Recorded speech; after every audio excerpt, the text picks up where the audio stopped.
मेरी तरफ से सभी देखने और सुनने वालों को अस्सलाम वालेकुम। नए दिन की शुरुआत हो या नए रिश्तों की शुरुआत, या फिर लेजीनेस यानी कि सुस्ती को दूर भगाना हो, या फिर गपशप का बहाना हो, तो बस दरकार होती है एक कप चाय। सुबह शाम चाय के अलावा दिन भर में ऑफिस में काम करने के बीच न जाने कितने कप चाय के गले से उतर जाते हैं। चाय में कैफीन होता है जो दिमाग और ऐसा भी निज़ाम की हौसला अफजाई करता है, आपको अलर्ट रहने और थकावट से रोकने में मदद करता है। इसलिए चाय या कॉफ़ी पीने के फ़ौरन बाद जिस्म में एनर्जी आ जाती है। लेकिन जहां चाय पीने के फ़ायदे हैं, वहीं इसकी उबली हुई चाय पत्ती भी आपके बहुत काम आ सकती है। हम अक्सर चाय पीने के बाद इसकी उबली हुई चाय पत्ती को ख़राब समझकर फेंक देते हैं, लेकिन ऐसा नहीं करना चाहिए, क्योंकि उबली हुई चाय पत्ती आपके बड़े काम की चीज़ है। पहले तो चाय बनाने के बाद बची हुई चाय पत्ती को फेंकने के बजाय इसे अच्छी तरह से पानी से साफ कर लें। चाय पत्ती को इस तरह से साफ करें कि इसमें से चीनी का मीठापन निकल जाए।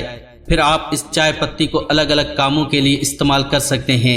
उबली हुई चाय पत्ती के फायदों के बारे में हर किसी को नहीं मालूम होता, यानी आपको नहीं मालूम है, तो आइए हम आपको इसके बारे में बताते हैं। तो दोस्तों आइए जानते हैं इसके फायदे और इसके इस्तेमाल के बारे में। जख्मों को भरने के लिए उबली हुई चाय पत्ती का इस्तेमाल किया जा सकता है। चाय पत्ती में एक ऐसा एंटीबायोटिक गुण पाया जाता है जो बड़े से बड़े जख्मों को जल्दी भर देता है और जख्म जल्द ही ठीक हो जाता है।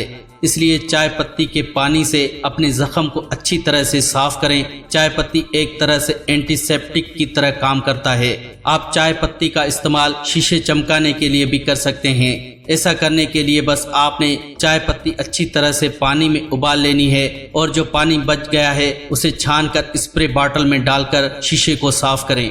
इस तरह से शीशा चमकने लगेगा। एक तरह से इसे स्प्रे क्लीनर की तरह इस्तेमाल किया जा सकता है। दोस्तों जब हमें घर की साफ सफाई करनी होती है तो हम सोचते हैं कि फर्नीचर को कैसे साफ करें, लेकिन अब आपको फर्नीचर को साफ करने की टेंशन नहीं रहेगी, क्योंकि अब आप अपने फर्नीचर की सफाई उबली हुई चाय पत्ती का इस्तेमाल करके कर सकते हैं। इसके लिए आपको क्या करना होगा कि उबली हुई चाय पत्ती को साफ पानी में धोने के बाद एक बार फिर से पानी में उबाल लें और उबली हुई चाय को छानकर इस पानी से आप अपने फर्नीचर को साफ कर सकते हैं। फर्नीचर पर लगे दाग धब्बे और धूल एकदम से साफ हो जाएंगे और आपका फर्नीचर नए जैसा हो जाएगा।